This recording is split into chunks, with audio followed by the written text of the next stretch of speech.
विद्यार्थी मित्रों, good morning.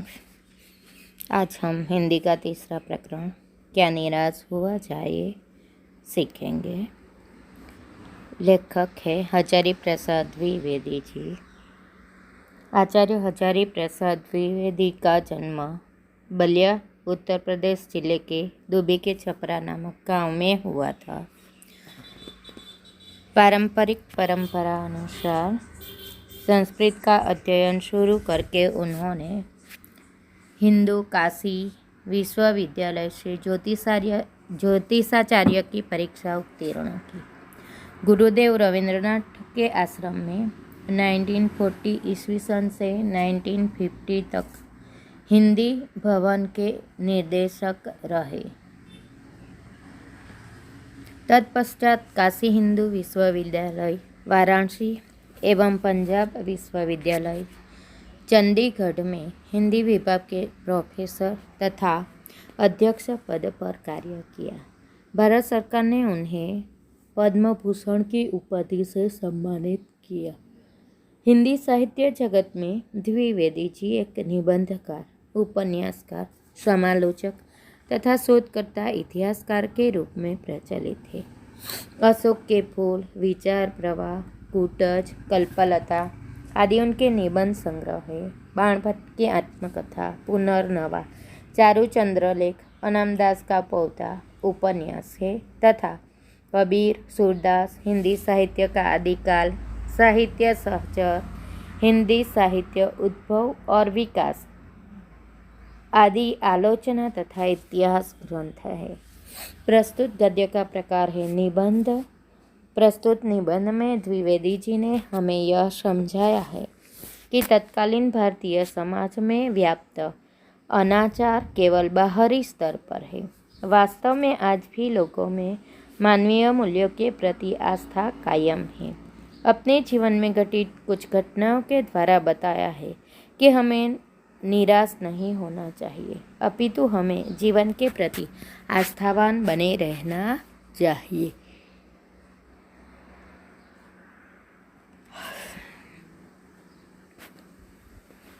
मेरा मन कभी कभी बैठ जाता है। यह संपूर्ण पैराग्राफ अंडरलाइन करना है। एक प्रश्न आपको पूछा जाता है, लेखक का मन क्यों बैठ जाता है? मन बैठ जाना यानी उदास हो जाना। समाचार पत्र में ठगी, डकैती, चोरी, तस्करी, भ्रष्टाचार के समाचार भरे रहते हैं। यहाँ पर 1 मार्क्स का प्रश्न आपको पूछा जाता है, समाचार पत्र में कौन कौन से समाचार भरे रहते हैं? तो समाचार पत्र में चोरी, डकैती, तस्करी, भ्रष्टाचार आदि समाचार भरे रहते हैं। आरोप प्रत्यारोप का कुछ ऐसा वातावरण बन गया है कि लगता है देश में कोई ईमानदार आदमी ही नहीं रह गया। हर व्यक्ति संदेह की दृष्टि से देखा जा रहा है। जो जितने ऊंचे पद है उनमें उतने ही अधिक दोष दिखाए जाते हैं। ईमानदार शब्द का विरुद्धार्थी बेईमान। संदेह शब्द का समानार्थी शब्द शंका। लेखक का मन हताश हो जाता। मन बैठ जाना, हताश हो जाना, उदास हो जाना। लेखक का मन क्यों बैठ जाता है? इस प्रश्न के आंसर में हम लिख सकते हैं कि आज समाचार पत्र में चोरी, डकैती, तस्करी, भ्रष्टाचार आदि समाचार भरे रहते हैं। राजनीतिक दल एक दूसरे पर आरोप प्रत्यारोप लगाते रहते हैं। ऐसा लगता है कि देश में कोई ईमानदार आदमी ही नहीं रह गया। हर एक व्यक्ति को संदेह की दृष्टि से देखा जा रहा है। जो जितने ऊंचे पद पर है उनमें उतने ही दोष दिखाई देते हैं। लोग अपने अपने स्वार्थ के बारे में सोचते हैं। देश हित की बातें बहुत कम हो रहे हैं। देश का ऐसा वातावरण देखकर लेखक का मन बैठ जाता है। एक बहुत बड़े आदमी ने मुझसे एक बार कहा था कि इस समय सुखी वही है जो कुछ नहीं करता। अंडरलाइन कीजिए वैकल्पिक प्रश्न के लिए, इस समय सुखी वही है डैश योग्य विकल्प चुनकर विधान पूर्ण कीजिए। तो इस समय सुखी वही है जो कुछ नहीं करता। जो कुछ भी करेगा लोग उसमें दोष खोजने लगेंगे, उनके सारे गुण दोष भुला दिए जाएंगे और दोषों को बढ़ा चढ़ा कर दिखाया जाने लगेगा। दोष किस में नहीं होते, यही कारण है कि हर आदमी दोषी अधिक दिख रहा है, गुणी कम या बिल्कुल ही नहीं। स्थिति अगर ऐसी ही रही तो निश्चय ही चिंता का विषय है। तो लेखक हमें बताते हैं कि एक बहुत आदमी ने कहा था कि इस समय सुखी वही जो कुछ नहीं करता, क्योंकि आजकल परिस्थिति ऐसी हो गई है कि जो कार्य करता है लोग उनके कार्य में दोष खोजने लग जाते हैं। इसीलिए यानी कि लोगों को अन्य के दोषों में ही रस है। दोष तो हर एक व्यक्ति में होता है, लेकिन उनके गुण को लोग देखते ही नहीं, सिर्फ उन्हें उनके दोष देखकर उसे बढ़ा चढ़ा कर दिखाने में ही लोगों को रस होता है। अगर ऐसी ही स्थिति रही तो निश्चय ही चिंता का विषय है। क्या यही भारतवर्ष है जिसका सपना तिलक और गांधी ने देखा था? रविंद्रनाथ ठाकुर और मदन मोहन मालवीय का महान संस्कृत सभ्य भारतवर्ष क्या अतीत के गह्वर में डूब गया क्या? आर्य और द्रविड़, हिंदू और मुसलमान, यूरोपीय और भारतीय आदर्शों की मिलन भूमि महामानव समुद्र क्या सूख ही गए? मिलन भूमि शब्द समूह के लिए एक शब्द समूह है मिलन की भूमि, यानी मिलन भूमि। मेरा मन कहता है ऐसा हो नहीं सकता। हमारे महान मनीषियों का सपना है, सपनों का भारत है और रहेगा। तो महान संस्कृत सभ्य भारत वर्ष के रूप में वर्ष का सपना तिलक और गांधी ने देखा था। रविंद्रनाथ ठाकुर और मदन मोहन मालवीय ने भी महान संस्कृत सभ्य भारतवर्ष की कल्पना की है। तो उनका यह स्वप्न क्या अतीत के गह्वर में डूब गया? अतीत शब्द का समानार्थी भूतकाल અને અતીત શબ્દ का विरुद्धार्थी वर्तमान। गह्वर शब्द का मीनिंग गुफा। यहाँ पर एक प्रश्न आपको पूछा जाता है कि महान भारतवर्ष को महामानव समुद्र क्यों कहा गया है? तो भारत देश विशाल और प्राचीन देश है। भारत में अनेक धर्मों में मानने वाले लोग आए और यहाँ पर ही रह गए। उसी प्रकार अनेक जातियाँ भारत में आई और यहाँ की होकर रह गई। इस प्रकार भारत आर्य, द्रविड़, हिंदू, मुसलमान, यूरोपीय और भारतीय आदर्शों की मिलन भूमि है।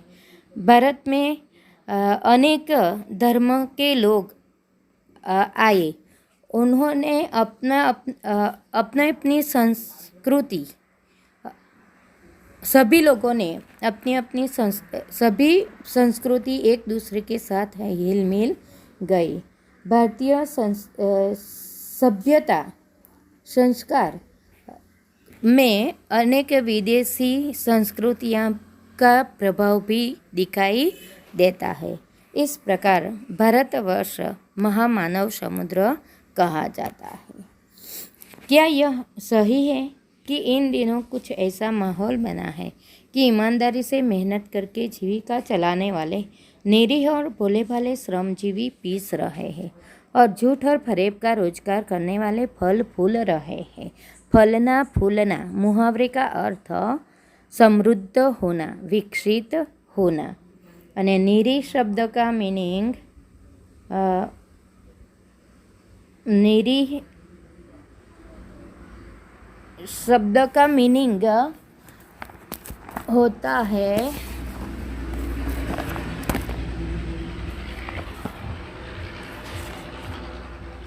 भोला भाला, निरी निर्दोष भोला भाला। निरी शब्द का अर्थ है निर्दोष भोला भाला श्रमजीवी पीस रहा है। जो और झूठ और फरेब का रोजगार करने वाला फल फूल रहा है। फरेब शब्द का मीनिंग होता है धोखा। जो धोखा देता है, झूठ बोलता है और धोखे से रोजगार करता है, वह समृद्ध हो रहा है। ईमानदारी को मूर्खता का पर्याय समझा जाने लगा है। सच्चाई केवल भीरू और बेबस लोगों के हिस्से पड़ी है।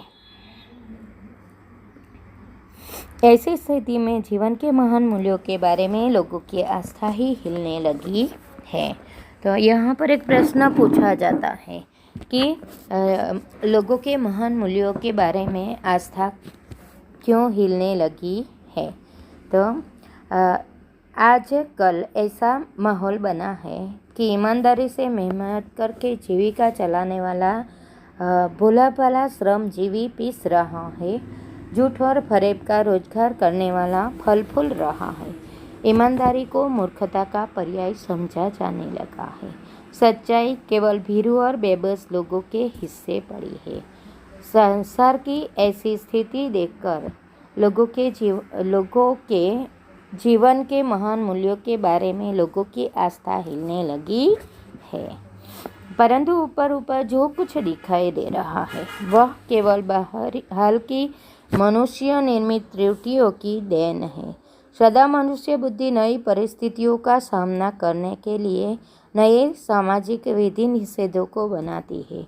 उनके ठीक साबित न होने पर उन्हें बदलती है। नियम कानून सबके लिए बनाए जाते हैं, पर सबके लिए कभी कभी एक ही नियम सुखकर नहीं होते। सामाजिक कायदे कानून कभी युग युग से परीक्षित आदर्शों से टकराते हैं।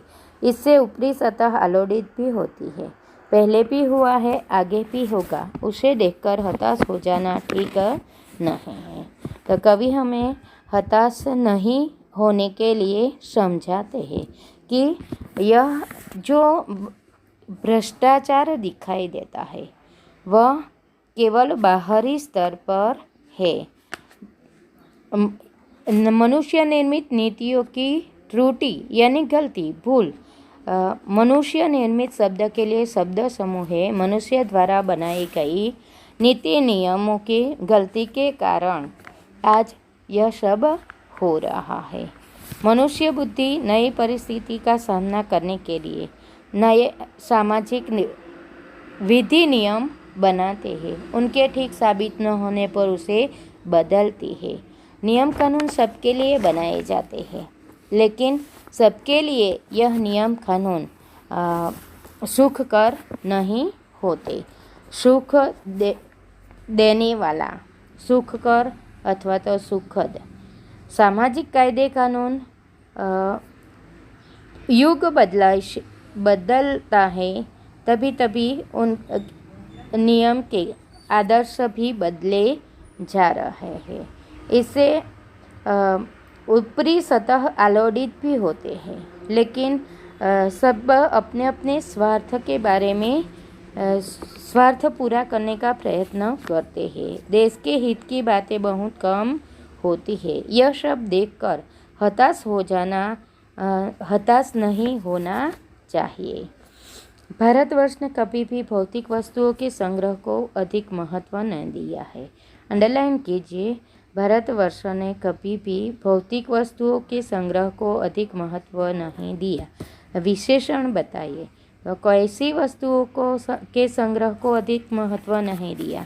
भौतिक वस्तुओं के, यानी कि भौतिक यह विशेषण है।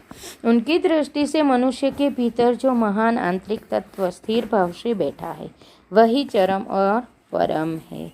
लोभ, मोह, काम, क्रोध आदि विकार मनुष्य में स्वाभाविक रूप से विद्यमान रहते हैं। विद्यमान होना यानी कि हाजिर होना। यहाँ पर एक मार्क्स का प्रश्न पूछा जाता है, अंडरलाइन कीजिए। लोभ, मोह, काम, क्रोध आदि विकार मनुष्य में रहते हैं। तो मनुष्य के मन में कौन कौन से विकार रहते हैं? मनुष्य के मन में लोभ, मोह, काम, क्रोध आदि विकार रहते हैं, पर उन्हें प्रधान शक्ति मान लेना और अपने मन तथा बुद्धि को उन्हीं के इशारे छोड़ देना बहुत निकृष्ट आचरण है। निकृष्ट यानी अधम, नीच। भारतवर्ष ने कभी भी उन्हें उचित नहीं माना। उन्हें सदा संयम के बंधन से बांधकर रखने का प्रयत्न किया है। परंतु भूख की उपेक्षा नहीं की जा सकती, बीमार के लिए दवा की उपेक्षा नहीं की जा सकती, गुमराह को ठीक रास्ते पर ले जाने के उपायों की उपेक्षा नहीं की जा सकती। तो भारतवर्ष ने कभी भी भौतिक वस्तुओं के संग्रह को महत्व नहीं दिया है। उनकी दृष्टि में मनुष्य के भीतर जो महान आंतरिक तत्व स्थिर भाव से बैठा है, आंतरिक शब्द का विरुद्धार्थी बाह्य। प्रत्येक मनुष्य के मन में लोभ, मोह, काम, क्रोध आदि विकार होते ही है, पर उन्हें प्रधान शक्ति मान लेना और उन्हीं के इशारे पर जो कार्य करता है वह निकृष्ट कार्य करता है।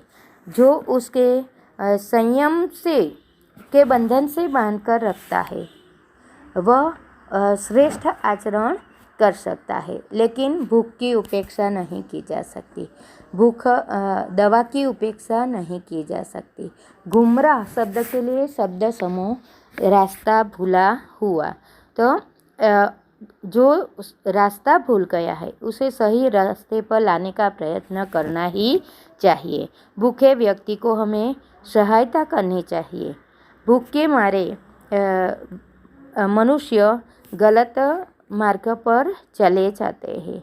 दवा की उपेक्षा भी नहीं की जा सकती, क्योंकि वह आवश्यक है, उसे दवा मिले इसलिए उसे सहायता करनी चाहिए।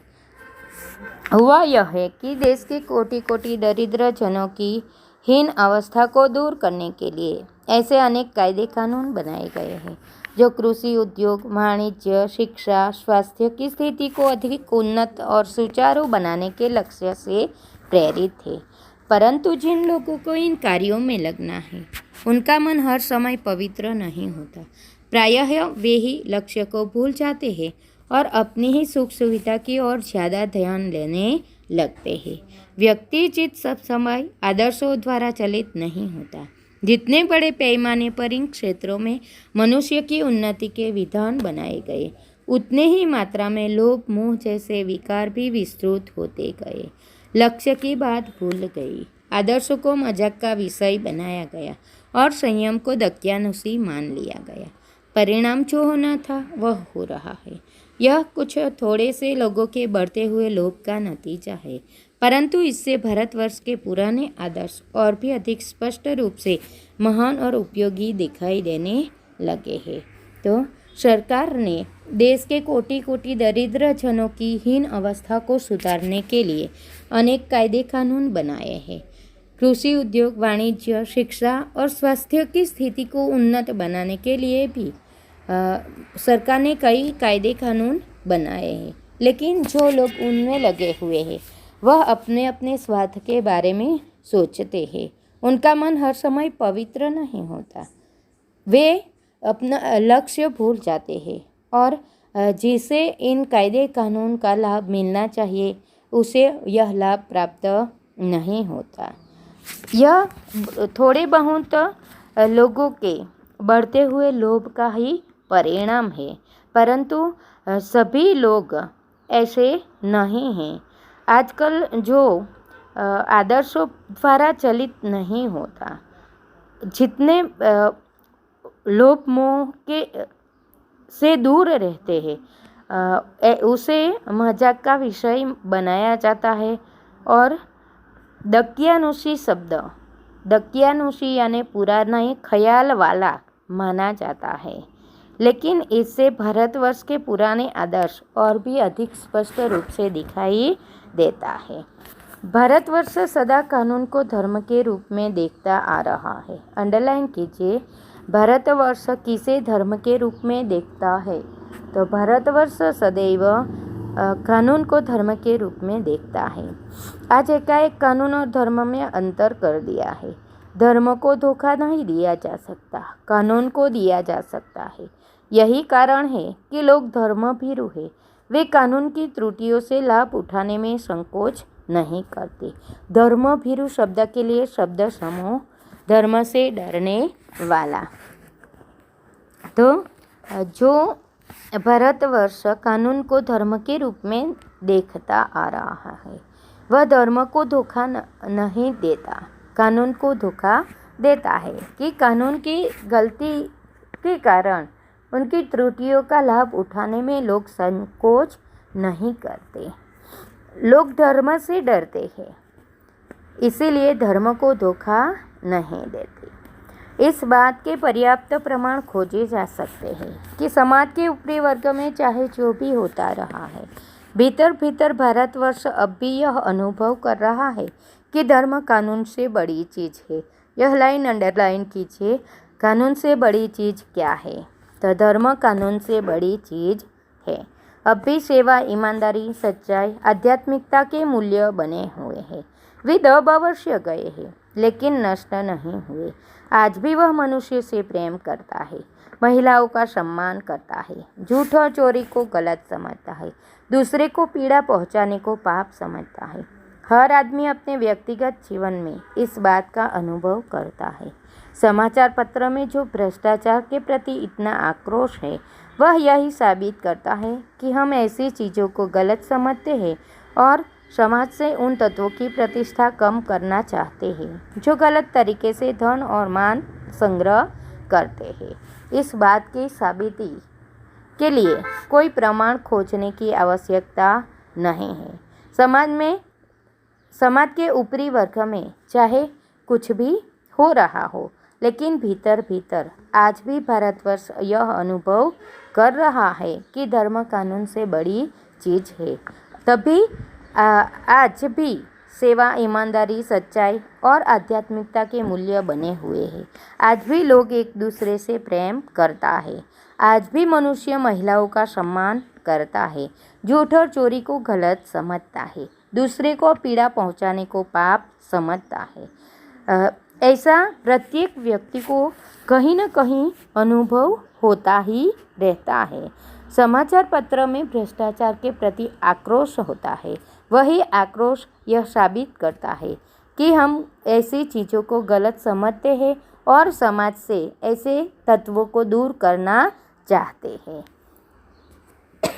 यहाँ पर ईमानदारी, सच्चाई, आध्यात्मिकता, प्रेम, सम्मान, पीड़ा, पाप, यह सब आक्रोश, यह सब भाववाचक संज्ञा है। लोगों दोषों का पर्दाफाश करना बुरी बात नहीं है। पर्दाफाश करना यानी उद्घाटित करना अथवा तो भेद खोलना। बुराई यह मालूम होती है कि किसी के आचरण के गलत पक्ष को उद्घाटित करते समय उसमें रस लिया जाता है और दोषोद्घाटन को एकमात्र कर्तव्य मान लिया जाता है। बुराई में रस लेना बुरी बात है।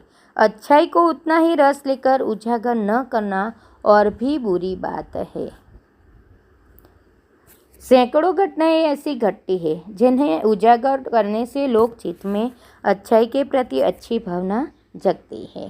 तो लोगों को ऐसी आदत हो गई है कि अन्य के दोष को ढूंढे, अन्य के दोष को लोगों के सामने प्रदर्शित करने में लोगों को रस है। लेखक हमें समझाते हैं कि दोषों का पर्दाफाश करना, भेद खोलना बुरी बात नहीं है, लेकिन आज मनुष्य दोषोद्घाटन को एकमात्र कर्तव्य मान लेता है और दोषों को बढ़ा चढ़ाकर अन्य के सामने प्रदर्शित करता है। तो यह बात गलत है। बुराई में रस लेना बुरी बात है, लेकिन अच्छाई को इतना ही रस लेकर उजागर न करना और भी बुरी बात है। कई घटनाएं ऐसी घटती है जिन्हें उजागर करने से लोकमानस में हम अच्छी भावना जगा सकते हैं। एक बार रेलवे स्टेशन पर टिकट लेते हुए मैंने 10 के बजाय 100 रुपये का नोट दिया और मैं जल्दी जल्दी गाड़ी में आकर बैठ गया। थोड़ी देर में टिकट बाबू उन दिनों के सेकंड क्लास के डिब्बे में हर आदमी का चेहरा पहचानता हुआ उपस्थित हुआ। उसने मुझे पहचान लिया और बड़ी विनम्रता के साथ मेरे हाथ में 90 रुपये रख दिए और बोला, यह बहुत गलती हो गई थी, आपने भी नहीं देखा मैंने भी नहीं देखा। उनके चेहरे पर विचित्र संतोष की गरिमा थी। मैं चकित रह गया। चकित रह जाना यानी दंग रह जाना, आश्चर्य में पड़ जाना। यहाँ पर अंडरलाइन कीजिए। बड़ी विनम्रता के साथ मेरे हाथ में 90 रुपये रख दिए। भाववाचक संज्ञा विनम्रता અને લેખક टिकट बाबू ने लेखक के हाथ में खाली जगह रुपये रख दिए तो 90 रुपये। दूसरी लाइन है उनके चेहरे पर संतोष की गरिमा थी। यहाँ पर भाववाचक संज्ञा संतोष। तो एक बार एक लेखक हमारे सामने उनके साथ घटित ऐसी घटना जो है जिससे लोगों के मन में हम अच्छाई के प्रति अच्छी भावना जगा सकते हैं। तो एक घटना है, लेखक एक बार रेलवे स्टेशन पर टिकट लेते समय गलती से 10 के बजाय 100 रुपये का नोट दे देते हैं। जल्दी जल्दी वे गाड़ी में आकर बैठ जाते हैं। थोड़ी ही देर में टिकट बाबू उन्हें ढूंढते ढूंढते सेकंड क्लास के डिब्बे में आ पहुंचते हैं और उनके हाथ में 90 रुपये देकर कहते हैं कि यह बहुत गलती हो गई थी। आपने भी नहीं देखा, मैंने भी नहीं देखा। 90 रुपये देते समय उनके चेहरे पर संतोष का भाव प्रकट हो रहा था। कैसे कहूँ कि दुनिया में सच्चाई और ईमानदारी लुप्त हो गई है। लुप्त हो जाना यानी नष्ट हो जाना, समाप्त हो जाना। सच्चाई और ईमानदारी दोनों भाववाचक संज्ञा है। वैसी अनेक अवांछित घटनाएं भी हुई हैं, परंतु यह एक घटना ठगी और वंचना की अनेक घटनाओं से अधिक शक्तिशाली है। यहाँ पर अवांछित शब्द है। अवांछित शब्द के लिए शब्द समूह वांछा नहीं अथवा तो चाह नहीं ऐसा, અને अवांछित शब्द का विरुद्धार्थी शब्द वांछित। लेखक हमें समझाते हैं कि ऐसी कई घटनाएं ऐसी घटती है जिसमें हमें ऐसा लगता है कि दुनिया में सच्चाई और ईमानदारी समाप्त नहीं हो गई है।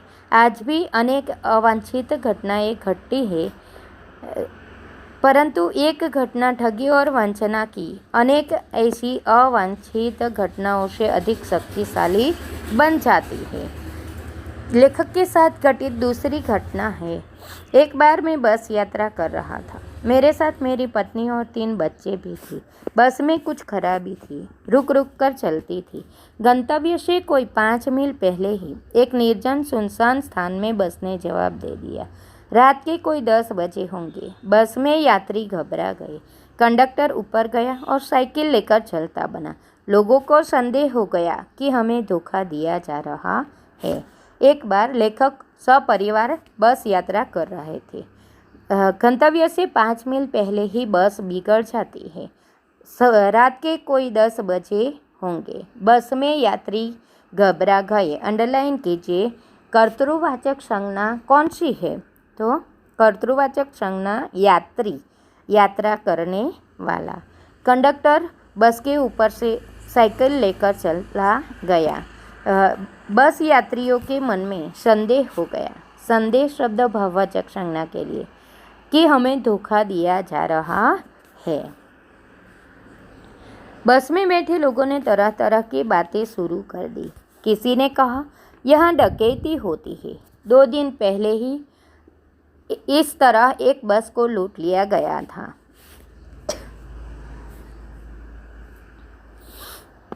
परिवार सहित अकेला मैं ही था। बच्चे पानी पानी चिल्ला रहे थे। पानी का कहीं ठिकाना न था। ऊपर से आदमियों का डर समा गया था। डर समा जाना यानी बहुत डर जाना। तो बस में जो यात्री थे वे तरह तरह की बातें करने लगे। किसी ने कहा यहाँ लूटपाट होती है। 2 दिन पहले ही यहाँ पर एक बस को लूट लिया गया था।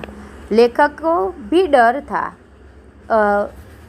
उनके बच्चे पानी के लिए व्याकुल थे, लेकिन कहीं भी पानी नहीं था। कुछ नौजवानों ने ड्राइवर को पकड़कर मारने पीटने का हिसाब बनाया। ड्राइवर के चेहरे पर हवाइयाँ उड़ने लगी। हवाइयाँ उड़ना यानी चेहरे का रंग फीका पड़ना अथवा तो बहुत भयभीत हो जाना। लोगों ने उसे पकड़ लिया। वह बड़े कातर ढंग से मेरी ओर देखने लगा और बोला, कातर ढंग से देखना, भयभीत होकर देखना। हम लोग बस का कोई उपाय कर रहे हैं, बचाइए, ये लोग मारेंगे। डर तो मेरे मन में भी था, पर उसकी कातर मुद्रा देखकर मैंने यात्रियों को समझाया कि मारना ठीक नहीं है, परंतु यात्री इतने घबरा गए कि वे मेरी बात सुनने को तैयार नहीं हुए। कहने लगे, इसकी बातों में मत आइए, धोखा दे रहा है।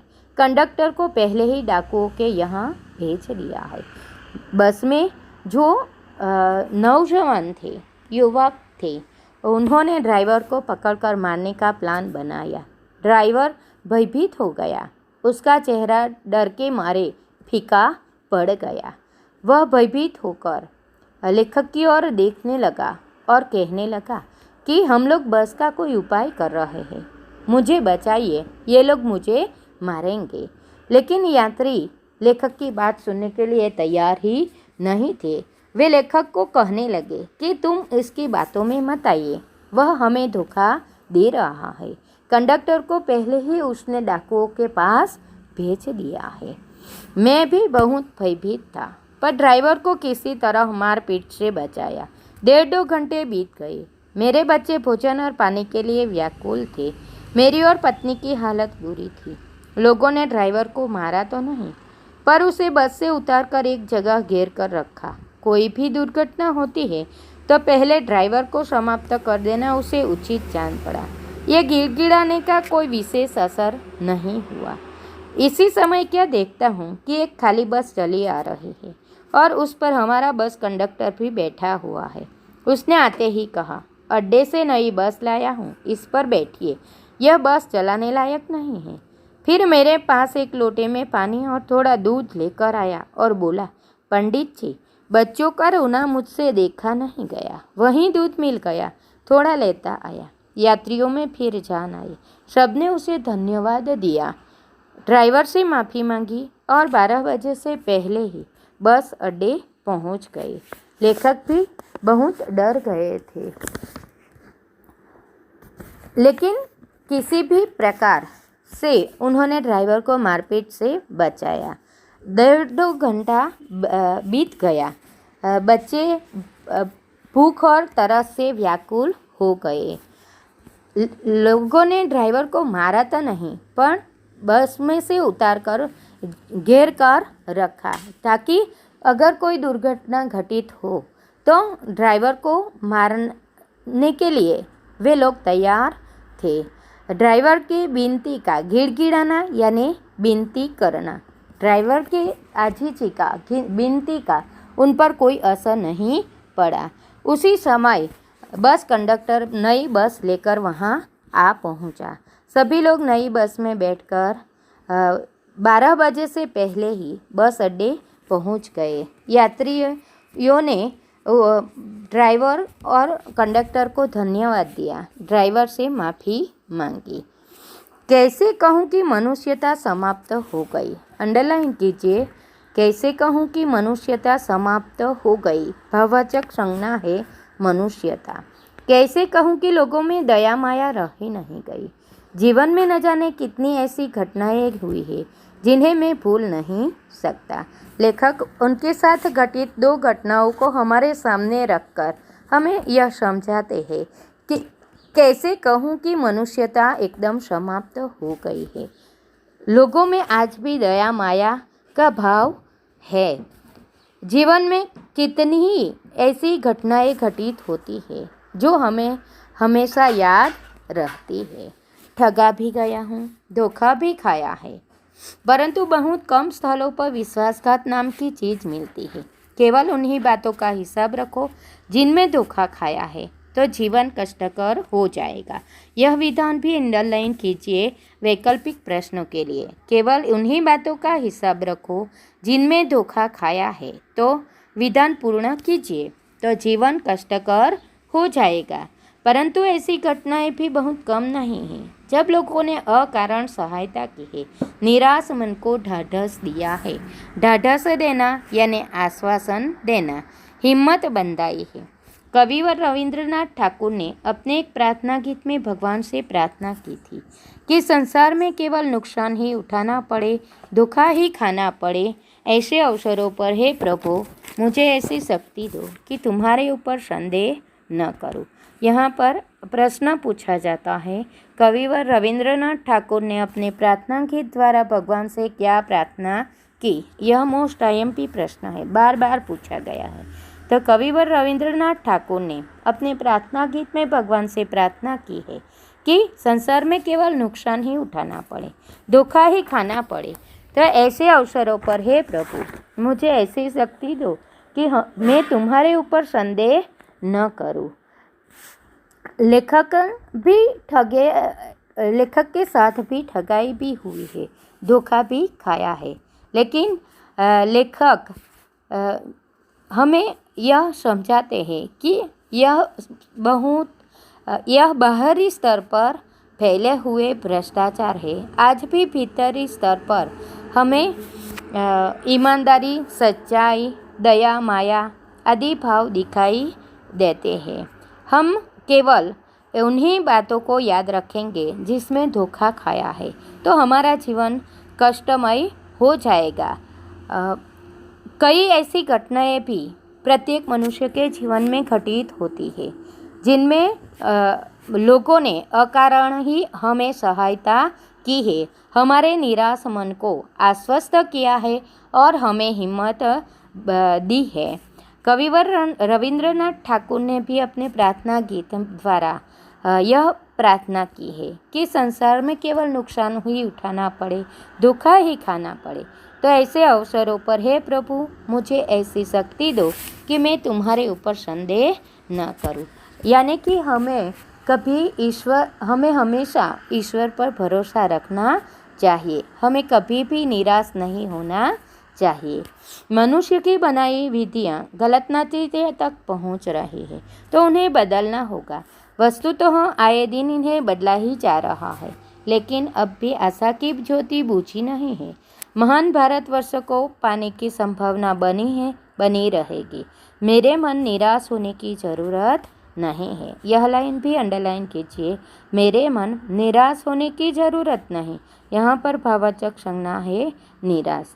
तो लेखक समझाते हैं कि मनुष्य की बनाए विधि नियम गलत परिणाम दे रहे हैं, लेकिन यह विधि नियम को बदलना होगा। आए दिन उन्हें बदला ही जा रहा है, लेकिन आज भी महान भारतवर्ष का स्वप्न की आशा बुझा ही नहीं है।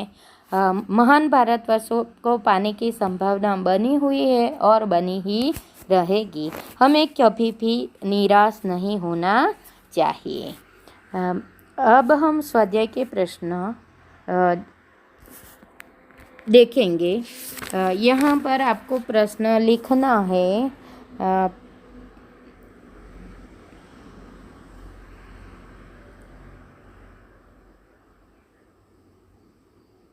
प्रश्न पहला, आज समाचार पत्र में कौन कौन से समाचार भरे रहते हैं? एक। बीजो प्रश्न, देश का वातावरण कैसा बन गया है? ત્યાર પછી ચોથો પ્રશ્ન લખવાનો। चौथा प्रश्न, मनुष्य के मन में कौन कौन से विकार है? यहाँ पर सुधारना है, विचार की जगह विकार। पांचवा प्रश्न, भारतवर्ष किसको धर्म के रूप में देखता आ रहा है? सेकंड क्वेश्चन में दो दो वाक्य में उत्तर दीजिए। इसमें पहला और दूसरा प्रश्न, पहला और चौथा। पहला प्रश्न, लोगों में महान मूल्यों के बारे में आस्था क्यों हिल गई है? और चौथा प्रश्न, कविवर रविंद्रनाथ ठाकुर ने प्रार्थना गीत द्वारा भगवान से क्या याचना की है? तीसरे प्रश्न में पहला और दूसरा, लेखक का मन क्यों बैठ जाता है? दूसरा प्रश्न, भारतवर्ष को महामानव समुद्र क्यों कहा गया है? मुहावरा और विशेषण आदि की मैं PDF भेजूंगी, वही आपको व्याकरण की नोटबुक में लिखना होगा। विद्यार्थी मित्रों, यहाँ पर हमारा यह प्रकरण पूरा होता है। यहाँ पर हमारा लेक्चर भी पूरा होता है। घर पर रहिए, सुरक्षित रहिए। जय हिंद, जय भारत।